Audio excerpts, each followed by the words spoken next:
right, kids. What we are going to do is we are going to go over the information in topic 1.9, which is using expressions to describe patterns, okay?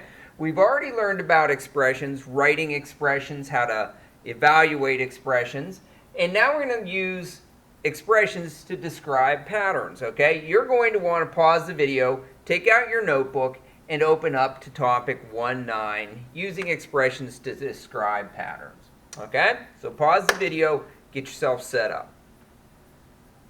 All right, here we go, kids.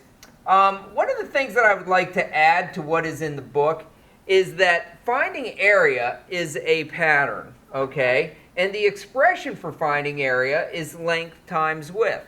So what that means basically is that no matter what rectangle you have, or square, you can multiply the length, 5 inches, times the width, which could be 10 inches, and you would come up with the area of 50 square inches. Now, this certainly applies to that rectangle, but it would also apply to that rectangle, or that rectangle, okay? So over time, mathematicians developed this expression to describe the pattern of length times width to get area. So if somebody says, hey, what pattern do I use to find area? They would say, well, you multiply the length times the width. And that's how we see the value of patterns in the real world. All right? So then we have another famous one, which would be volume. Okay, volume is the same type of pattern in the sense that the pattern gave rise to the expression length times width times height. So in other words, if you have a length of 3, let me get rid of that. If you have a length of 3 centimeters and you have a width of 2 centimeters and a height of 4 centimeters, we know that if we multiply the length 3 times the width 2 times the height 4, we would get the volume of 6 times 4 would be 24. So we would have 24 cubic centimeters. Okay? So we realized over time that this pattern of multiplying length times width times height gave rise to volume. All right? And so that's what we're talking about, is finding patterns and then writing expressions so that we can apply those expressions to many different but very similar experiences. Okay? So let's take a look at what we have in the book, using expressions to describe patterns. It tells us, how can you write expressions to describe patterns? They give us an input-output table. Delvin saves a part of everything he earns.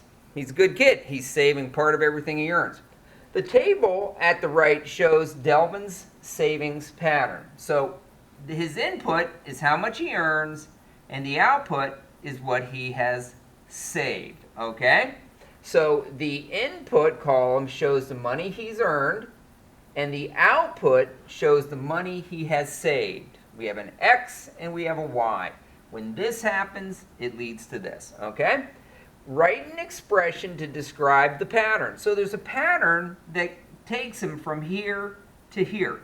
There's some type of operation going on that is the pattern that takes him from here to here to here. Okay, so there's something going on there, and we want to figure out how we go from the input to the output. Excuse me. An input-output table is a table that relates values. Again, this value relates to that value through an expression. Identify the pattern. Well, in this pattern, it's the easiest thing to identify is we have a number that decreases, a number that decreases. And if we look at it, we go from 84 to 42, 66 to 33, 50 to 25, 22 to 11, 30 to 15. And so once we get down here, it's like, oh yeah. 15 is half of 30. 25 is half of 50. Now I see a pattern. So what is the relationship between the values? Well, in this case, we would say that 84 can be decreased or divided by 2 to get 42. Or we could use multiplication by 1/2. So 1/2 of 84, because we're multiplying a half times 84, is 42. 1/2 of 66 is 33.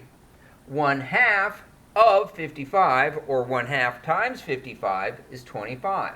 All right? So that's how we come up with our pattern. So the pattern is 1/2 of the input equals the output.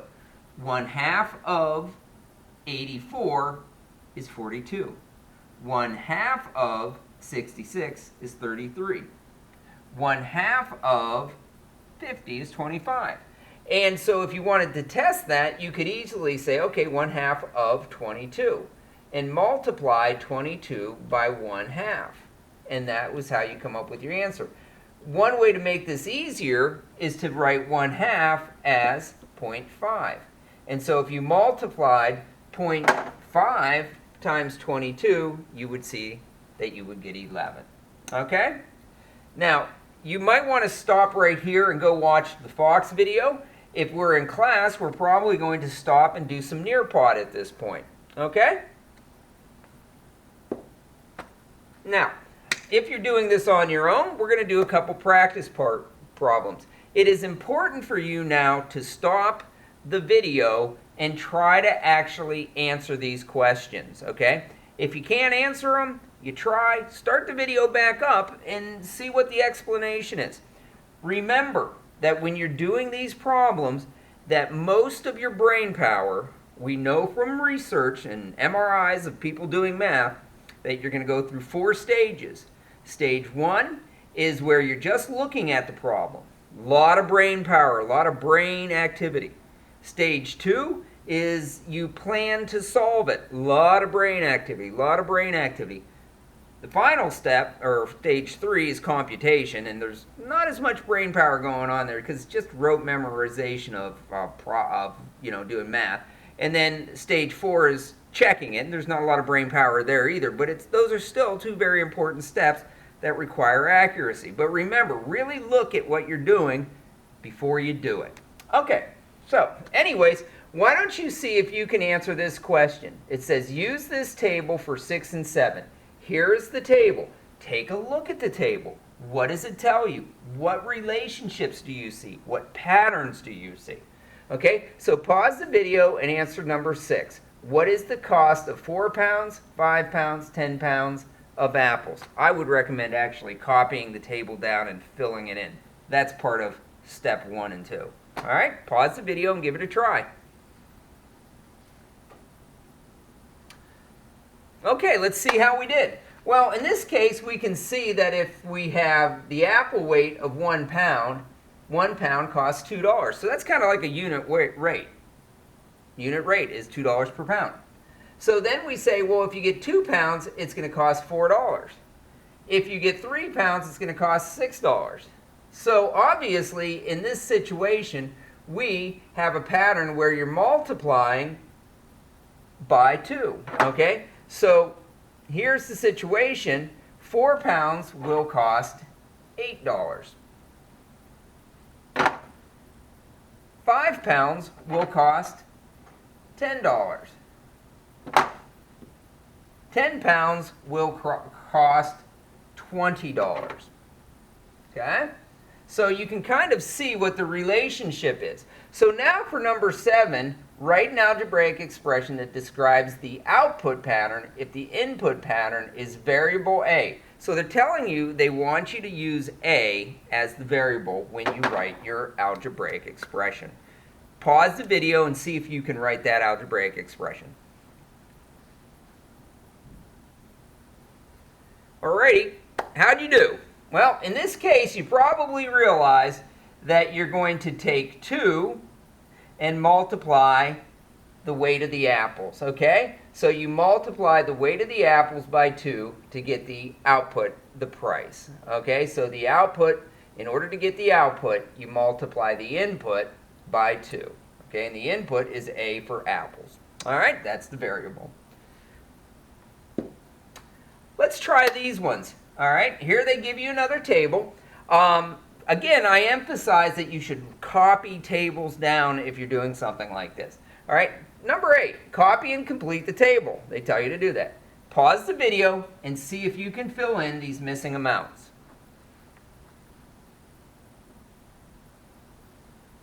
All right, let's see how you did, okay? So we have a total number of students, and then we have the number of study groups, okay? We can see that the number goes down. From the input to the output, it goes down. From 18 to 6, from 24 to 8, 27. You know, these look like they're related in terms of multiples or factors somehow. Like there's maybe some division going on there or something. All right? So anyways, number 12, the correct answer is 4. How do you go from 12 to 4? Probably through division. 12 divided by 3 is 4. 18 divided by 3 is 6. 24 divided by... This looks like a pattern. 27 divided by 3 is 9. 36 divided by 3 is 12. 39 divided by 3 is 13. So our expression must involve division. Okay? So write an algebraic expression that describes the relationship between the input and the output. Pause the video and write your expression down. All right, let's see how you did. Well, in this case, the mathematicians say that you're going to have x divided by 3. Okay? So x, being the total number of students, divided by 3 gives you the number of study groups. All right? Okay. If you need to review, you can always back the video up. Remember, you can back the video up if you don't understand something. All right. Here are some pretty tough-looking problems. Why don't you see if you can solve number 10? Pause the video and see how you do.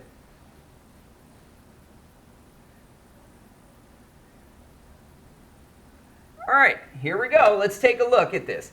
Use the input-output table at the right for 10 and 11. Okay, so our input and our output, okay? And they're showing that there's a relationship, but it's not jumping out at me right away. I do know that we're decreasing, definitely, and it looks like we're decreasing by twice as much, but that's a 5. Let's see what we have here. Hazim keeps 1/3 of, that's a clue. The word of means multiplying a lot of times. Keeps 1/3 of the tips he earns. Also, he gets $1 each night to reimburse his parking fee. So it's almost like it's a two-step operation going on here.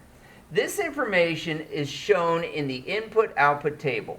Write an algebraic expression that describes the output pattern if the input pattern is the variable k.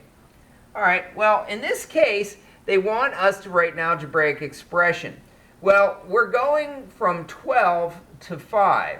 And then we're gaining $1 there, okay, because he gets $1 a night, gets a reimbursement. So what we have is 1/3 of the tips he earns. So these are the tips he earns, so it would be $12, and we would get 1/3 of $12. So if you set it up and do it, it looks like this, 1/3 of 12. Now to refresh your memory on multiplying fractions, all you do is turn 12 into an improper fraction. 12 over 1. And then you multiply across. Now you could cross simplify, but you can just multiply. 1 times 12 is 12. 1 times 3 is 3. 3 into 12 will go 4 times. So that tells me how much he earns from his tips. That's how much he keeps from his tips.